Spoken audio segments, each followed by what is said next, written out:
सूचना केवल हमारे विचार हैं, वित्तीय सलाह नहीं। निर्णय लेने से पहले खुद शोध करें।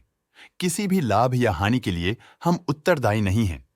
आज हम देख रहे हैं हिंदुजा ग्लोबल सॉल्यूशंस लिमिटेड के 2024-25 Q3 की consolidated financial performance. Starting with the sales, पिछले क्वार्टर से सेल्स में -2% का डिक्रीज हुआ है, मगर कंपनी ने पिछले साल के मुकाबले मार्जिनल सेल्स डिक्लाइन रिपोर्ट किया, around -11.5%। Expenses -5% quarter on quarter decrease हो गए हैं, जो साल भर के -8% की डिक्लाइन के साथ अलाइन करता है। एक्सपेंसेस में डिक्रीज अच्छा है, लेकिन सेल्स में डिक्रीज निराशा की बात है। ऑपरेटिंग प्रॉफिट, जो पिछले साल के कंपैरिजन में -45% डाउन हुआ है, quarter on quarter around 84.5% increase हुआ है। Operating profit margin (OPM) annual basis पे -3.5% से डिक्रीज हुआ है और पिछले क्वार्टर के कंपैरिजन में 3% से इंक्रीज हुआ है। एक्सेप्शनल आइटम्स को ऐड करके अदर इनकम पिछले क्वार्टर के कंपैरिजन में 42% बढ़ गई, बावजूद इसकी ईयरली ग्रोथ 87% हुई है। इंटरेस्ट एक्सपेंसेस पिछले क्वार्टर से -11% डाउन हुआ, लेकिन ईयर ओवर ईयर इंक्रीज 14.5% हुआ है।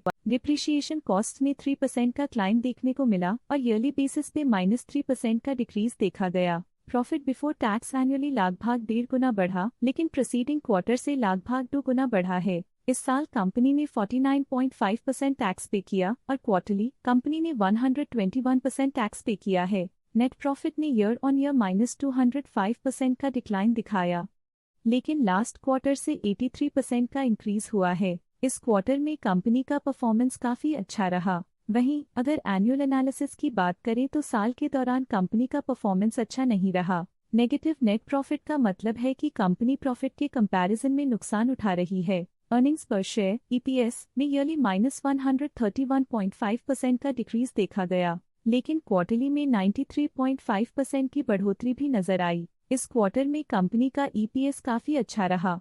हिंदुजा ग्लोबल सॉल्यूशंस लिमिटेड के फाइनेंशियल स्नैपशॉट को रिव्यू करते हुए कुछ मुख्य ट्रेंड्स सामने आए हैं जो कंपनी की परफॉर्मेंस में रोशनी डालते हैं। दिसंबर 2021 से दिसंबर 2024 तक हिंदुजा ग्लोबल सॉल्यूशंस लिमिटेड की फाइनेंशियल जर्नी में सबसे पहले बात करते हैं सेल्स की। इस साल सेल्स में -5.5% की गिरावट आई है और पिछले 4 सालों में भी -21% की गिरावट देखी गई है, जो एक लंबे समय तक गिरावट को दर्शाता है। अब बात करते हैं एक्सपेंसेस की। इस साल एक्सपेंसेस में 0% की बढ़ोतरी हुई है, लेकिन पिछले 4 सालों में एक्सपेंसेस में -11% की गिरावट भी हुई है। इस साल हालांकि एक्सपेंसेस सेल्स से थोड़ा ज्यादा बढ़े हैं, मगर ग्रोथ रेट्स का करीब होना स्टेडी ऑपरेशनल कॉस्ट को दर्शाता है। चैलेंजेस से गुजरते हुए ऑपरेटिंग प्रॉफिट ने इस साल -79% की डाउनटर्न देखी, जो एक ट्रेंड को कंटिन्यू करता है पिछले 4 सालों में -90.5% की डिक्लाइन के साथ।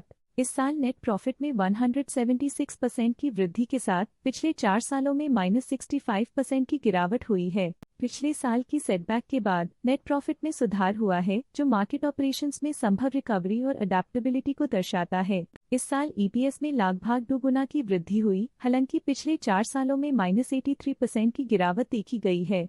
पिछले साल की गिरावट के बाद इस साल EPS में वापसी हुई है, जो एक सफल फाइनेंशियल टर्नअराउंड को दर्शाता है। चलिए अब बात करते हैं शेयर होल्डिंग पैटर्न की। हिंदुजा ग्लोबल सॉल्यूशंस की शेयर होल्डिंग रिपोर्ट्स कुछ इस प्रकार की हैं, जो दिसंबर 2024 के 31 तक चलता है। ये रिपोर्ट कंपनी के शेयर्स की डिटेल्ड जानकारी देता है, जिसमें promoters, promoter groups, foreign investors, public investors और सरकारी एंटिटीज शामिल हैं। पब्लिक द्वारा हेल्ड शेयर्स का परसेंटेज 18.9% से इंक्रीज होकर 2024 के दिसंबर में 19.8% तक का इंक्रीज से देखा गया। ये चेंजेस डेट है कि पब्लिक की इन्वेस्टमेंट कंपनी में क्वार्टर टू क्वार्टर इंक्रीज हुई है। जब कंपनी के शेयर्स का अधिकतम हिस्सा प्रमोटर्स, FII, DII या गवर्नमेंट के पास होता है, तब ये माना जाता है कि कंपनी मजबूत हाथों में है, जो स्थिरता और मजबूत समर्थन को दर्शाता है और इस मार्केट की स्थिरता बनी रहती है। फॉरेन इंस्टीट्यूशनल इन्वेस्टर्स के शेयर होल्डिंग में थोड़ा डिक्रीज आया 2024 के सितंबर से 2024 के दिसंबर में, जो दिखाता है कि फॉरेन इंस्टीट्यूशंस ने अपने स्टेक को क्वार्टर टू क्वार्टर -0.9 से डिक्रीज किया है, जिसे पता चलता है कि उन्होंने अपनी इन्वेस्टमेंट्स को पुल बैक किया है। ये था कंपनी का करंट शेयर होल्डिंग पैटर्न। आज के लिए फाइनेंशियल सेक्टर में इतना ही। देखने के लिए धन्यवाद। स्टॉक लेटेस्ट न्यूज अपडेट के लिए चैनल को सब्सक्राइब करें और वीडियो को लाइक एंड शेयर करें।